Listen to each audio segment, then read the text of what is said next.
Baik, Assalamualaikum warahmatullahi wabarakatuh.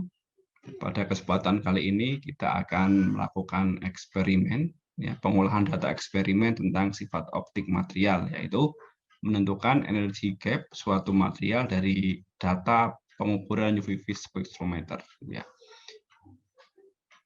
Untuk melakukan olah data ini, terlebih dahulu akan saya sampaikan sedikit review ya tentang sifat optik, kemudian persamaan-persamaan yang apa yang akan digunakan nanti. Oke, kita mulai. Saya akan share screen.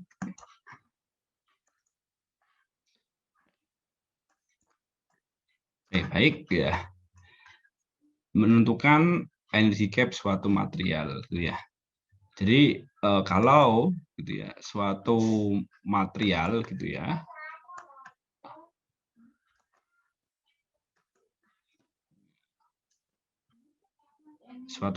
gitu ya, ditembak suatu cahaya gitu ya, ada cahaya datang gitu ya, dengan intensitas awal I0 gitu ya. Material ini mempunyai koefisien absorpsi, kemampuan menyerap cahaya, besarnya adalah alfa, kemudian lebarnya adalah D, maka pecahan cahaya yang diteruskan di sini gitu ya adalah ID gitu ya. Ya, yang menurut Lambert dinyatakan bahwa ID gitu ya sama dengan I0 E pangkat minus alfa kalikan D. Jadi besarnya intensitas cahaya yang ditembuskan atau yang melewati suatu material itu ya tergantung pada intensitas awal, kemudian koefisien absorpsi material dan ketebalan D. Seperti itu. Ini adalah persamaan satu. Ya, persamaan satu Lambert gitu ya. Kemudian ya, kita mendefinisikan perbandingan antara intensitas cahaya yang diteruskan dengan intensitas cahaya awal itu sebagai transmitansi. Sehingga kita menuliskan transmitansi adalah perbandingan intensitas cahaya yang diteruskan berbanding intensitas awal. Gitu ya. Seperti itu. Ya. Kalau dinyatakan dalam persen, berarti tinggal dikalikan 100% saja. Ya, kalikan 100%. Sebagai contoh, jika seluruh cahaya itu tidak ada yang diserap, jadi semua ID-nya sama dengan I0, gitu, maka ID baik dan 0 sama dengan 1, atau semua ditransmitasikan. Seperti itu. Ya, transmitasi. Baik. Ini persamaan yang kedua yang akan kita gunakan. Ya, kita akan mengolah menggunakan persamaan ini ya, menyesuaikan dengan data yang kita peroleh dari pengukuran UV vis ya. Di dalam UV vis, data yang kita peroleh itu ya, misalnya adalah ada panjang gelombang, kemudian transmitasi. Ada juga data yang diperoleh berupa panjang gelombang, kemudian absorbans. Ya. Tergantung mode pengukuran yang digunakan. Kebetulan pada pengukuran kali ini, kita memperoleh data pengukuran berupa panjang gelombang dan transmitasi. Nah, kita akan mengolah gitu ya dari data mentah ini, bagaimana cara mendapatkan energi gap. Kemudian kita akan menentukan material itu material apa, kemudian termasuk jenis apa, apakah direct band gap atau indirect band gap. Gitu ya. Kita kembali tadi sini gitu ya. Jadi kita akan, kalau kita masukkan ya persamaan 2 persamaan 1, maka kita akan beroleh bahwa ID per I0 sama dengan ya ID per I0 sama dengan E pangkat minus alfa kalikan D gitu ya. Atau T gitu ya, ini kan T sama dengan E minus alfa D. Kalau kita nyatakan dalam persamaan linear, kita ln T sama dengan minus alfa kalikan D, di alfa adalah minus ln T dibagi D, ketebalan. Ini persamaan yang ketiga. Jadi ini yang akan kita gunakan. Karena kita akan menentukan energi gap menggunakan touch method gitu ya, touch plot method yang dinyatakan dalam persamaan gitu ya. Alfa kalikan H nu gitu ya, pangkat N sama dengan suatu konstanta kalikan energi kurangi energi gap gitu ya. Jadi ini sama, ini energi, ini juga energi hanyut gitu ya. Jadi di mana N sama dengan 2 itu untuk material direct band gap gitu ya. Kemudian untuk N sama dengan setengah gitu ya.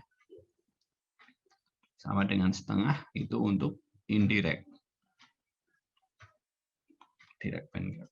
Ya, kita akan melakukannya. Kita akan memperoleh gitu ya, mengolah data UV tadi dalam persamaan ini sehingga semisal ya untuk direct band gap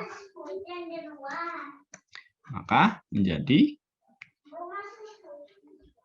lambda hanyut kuadrat gitu ya sama dengan suatu konstanta E minus EG ya. Dari persamaan ini itu ada dua aliran ya, aliran dalam mengolah untuk mendapatkan gap gitu ya. Ada yang menyatakan menjadi lambda kuadrat sama dengan K per hanyut kuadrat gitu ya, kalikan E min EG gitu ya. Ada yang seperti ini gitu ya. Sehingga ini dinyatakan sebagai sumbu Y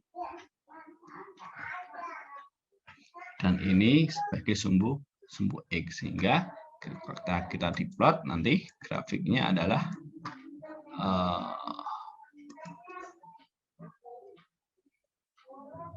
E dan ini adalah alfa kuadrat ya. E itu karena yang kita peroleh adalah dari data hasil pengukuran, maka pengukuran UV vis ya, sehingga E itu dari UV vis ya, data UV vis gitu ya, UV vis, kita akan memperoleh yang namanya panjang gelombang sama transmitansi gitu ya, sehingga kita akan menentukan energi gapnya dengan E sama dengan HC per lambda gitu ya, atau HC adalah konstanta Planck, hanya C-nya adalah kecepatan cahaya. Kita peroleh HC dalam elektron volt menjadi 1240 elektron volt per lambda dalam nanometer ya. Nah, ini seperti ini gitu ya. Kita akan peroleh gitu ya. Lambdanya ke sana. Ya. Ada juga yang menggunakan tadi persamaan tadi langsung ditulis semuanya. Jadi alfa hanyut kuadrat sama dengan K, kemudian E dikurangi energi gap, ini sebagai Y dan ini sebagai X gitu ya. Dan grafiknya adalah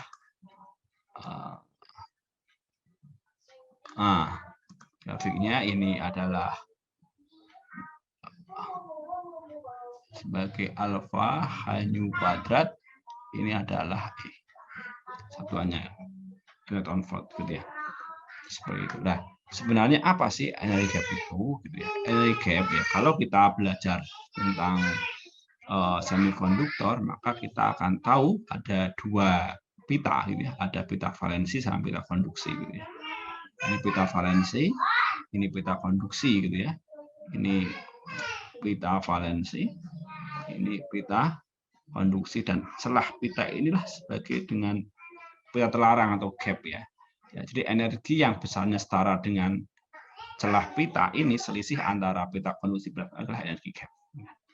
Energi gap ya. Nah, proses elektron ya dapat berpindah dari pita valensi ke pita konduksi itu ketika elektron itu menyerap energi yang nilainya lebih besar sama dengan itu ya, E-nya itu jadi ini ya, jadi E-nya harus lebih besar sama dengan energi gap baru bisa terabsorpsi. Jadi nanti ketika energi yang datang itu lebih kecil, maka tidak ada yang bisa absorpsi gitu, atau berpindah. Tapi ketika lebih besar itu terjadi absorpsi, tepat sama. Nah, itulah nanti dari situlah kita akan menentukan energi gap trial. Gitu ya. Baik, kita kembali data Excel. Inilah data mentah. Gitu ya. Data mentah yang kita peroleh dari pengukuran Excel, gitu ya. Pengukuran UV vis dalam bentuk Excel. Ya, ini ada panjang gelombang, transmitansi. Ya, kalau kita plot, ya, maka kita akan mendapatkan grafik transmitansi. Nah, inilah grafik transmitansi. Ini adalah panjang gelombang.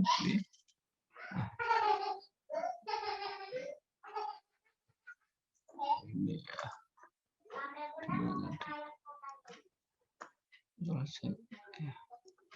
Hilang ya. Ini adalah panjang gelombang.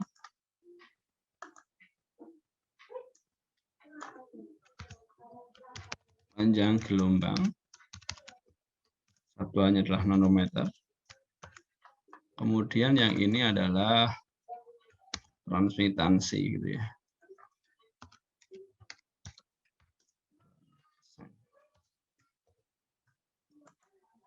Nah, persen itu datanya seperti inilah. Dari grafik ini, grafik asal ya, kita akan menentukan energi gap dengan persamaan yang tadi. Kita pindahkan, kita ke sini gitu ya. Oke. Caranya adalah kita, tadi langkahnya adalah di dalam menggunakan persamaan ini, saya akan menggunakan persamaan yang pertama adalah memplot di sumbu Y adalah alfa kuadrat dan di sumbu X adalah X. Jadi kita akan menentukan alfa. Alfa sendiri rumusnya adalah negatif dari ln T bagi D gitu ya. Di sini kita peroleh tapi ya ini T ya. Ya. Untuk mendapatkan T yang kita maksud, maka kita akan melakukan normalisasi.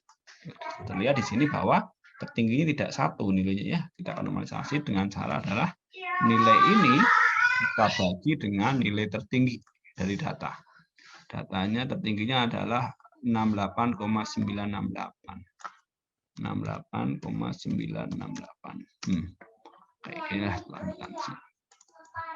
Nah, sehingga alfa kita peroleh adalah sama dengan negatif dari ln T ya, dibagi D. Ketebalannya berapa? Sampel yang kita ukur di sini adalah sampel dengan ketebalan setengah mikro gitu ya, 0,5 kali 10⁻⁻⁵. Nah, bagaimana mendapatkannya? Dilakukan dengan pengukuran ketebalan cross section menggunakan scanning elektron mikroskopi atau SEM gitu ya, biasanya seperti itu. Sampel yang kita gunakan sudah diukur ya, nanti sudah diketahui ini di A kuadrat gitu ya. Ya, kita kalikan sama dengan kalikan. Baik. Ya, sedangkan E adalah C per lambda gitu ya. Ada lambda berarti kita menggunakan HC. HC itu ya 6,6 kali 10⁻34, C-nya adalah 3 kali 10⁻8. Karena ini sudah level, nilainya adalah 1240 dibagi panjang gelombang sama nanometer. Satuannya sudah elektron volt.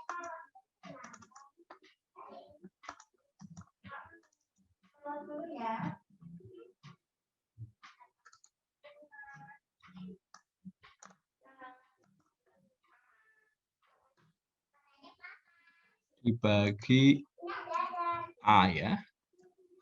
Dibagi A.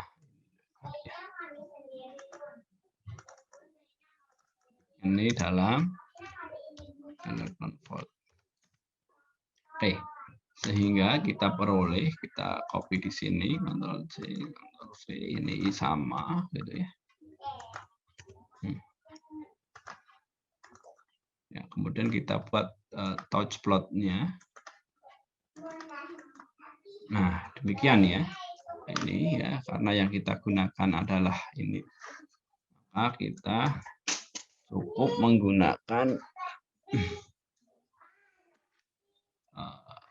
skalanya kita ubah. Jadi 3 aja. Oke, biar kelihatan ya. Oke.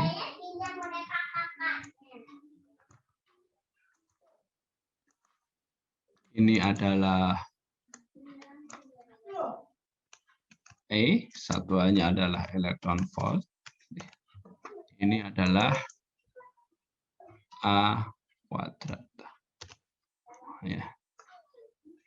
Satuannya adalah 1/cm minus 2. Nah, satuannya seperti ini ya, kita peroleh ya. Jadi kita dapat membandingkan tuh. Ini adalah grafik gitu ya. Kita yang sudah kita olah, touch plotnya. Yang ini adalah grafik asli dalam mitansinya seperti ini. Kita akan menentukan tuh berapa ini gapnya. Ya, sebelum kita tentukan bahwa ternyata pemilihan kita menggunakan persamaan untuk direct band gap sudah benar karena ini adalah linear ya. Kalau yang sudah linear ini berarti ini adalah material dengan direct band gap. Ini sudah direct band gap. Sekarang nilainya berapa? Caranya adalah kita tarik garis lurus ke sana ke bawah potongan ini gitu ya. Nilainya sekitar 1,44 gitu ya. Jadi energi gapnya adalah ini 1,44 elektron volt gitu ya. Kemudian jenisnya adalah direct gitu ya. Direct gitu ya. Sekarang materialnya apa? Real materialnya kita cari. Caranya gimana? Kita cari material yang memiliki energi sekian pada suhu berapa ini. Pengukuran ini dilakukan pada suhu kamar atau 27 derajat Celcius atau 300 Kelvin gitu ya. Sehingga kita akan mencari data gitu ya, energi gap material pada suhu itu. Karena energi gap itu juga bergantung pada temperatur. Caranya gimana? Kita pakai Excel, kita cari aja ya. Cari yang namanya, kita buka Google. Energi band gap material gitu ya. Band gap of material.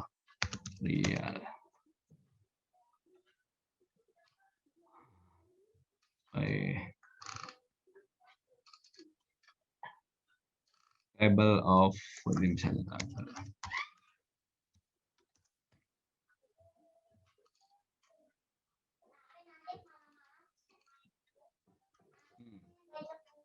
Nah ini ya, kita melihat band gap ya, ini yang gap berbagai material, kita cari di suhu 300 yang 1,44 adalah JDTE.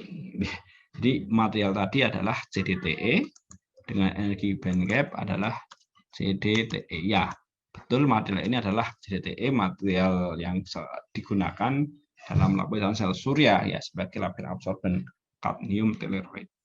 Demikian. Jadi kita telah berhasil menentukan energi gap material yang tidak kita ketahui tadi adalah JDTE gitu ya, jenisnya adalah direct band gap.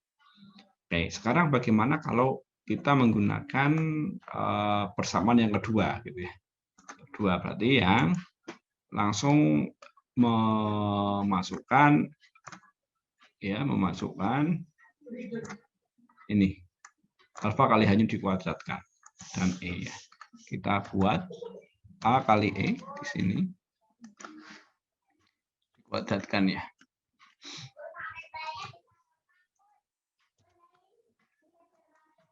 Sama dengan A kalikan E dikuadratkan.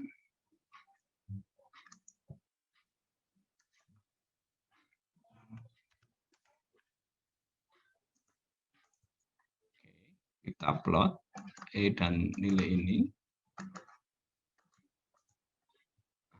Ya, lihat ya. Oke, ingat yang kita cari adalah bentuk yang linear gitu, yang agak tegak gitu ya. Sehingga caranya bagaimana, ini kalau tinggi ya kita perkecil gitu ya. Misalnya ini yang tertinggi adalah 2, misalnya 2 kali 10 pangkat 13. Nah, ini juga dibuat sampai 3 saja. Nah, ini ya. Terlihat bahwa ya hampir sama gitu ya, di sekitar segini berapa ini. Ini kalau kita tarik ke sini garis lurus gitu ya. Sekitar misalnya ya 1,4 berapa ini 948 ya, 1,48 gitu ya. Dari sini adalah EG-nya 1,48 gitu ya, elektron volt gitu ya. Kita cari juga gitu ya. material yang sekian 1,48, yang paling mendekati ya ini gitu ya, tetap JDTE ya. Jadi saya sendiri lebih suka menggunakan plot yang pertama tadi gitu ya, karena akan lebih jelas gitu ya, dibandingkan ini ya. Lebih valid kan, lebih mendekati. Jadi hanya kuadrat absorpsi terhadap E. Ya, itu hasilnya. Jadi kita telah berhasil menentukan energi gap material JDTE dan energinya adalah direct band gap. Ya. Itu adalah demonstrasi atau demo bagaimana cara menentukan energi gap suatu material ya. Jadi nanti Anda akan diminta menentukan suatu jenis material, ada 3 hal yang ditentukan. Satu adalah energi gap-nya, kemudian ini materialnya apa, yang ketiga adalah ini direct atau indirect ya. Kalau semisal tadi kita pakai direct, kalau hasilnya nggak seperti ini, tidak ada linearnya, berarti boleh jadi itu tidak direct band gap, tapi kita menggunakan indirect band gap ya. Seperti itu. Ya, jadi ini ya sudah hal-hal dasar yang perlu dimengerti untuk dapat mengolah data UV vis sehingga diperoleh energi gap suatu material. Selamat belajar, selamat bereksperimen ya. Assalamualaikum warahmatullahi wabarakatuh.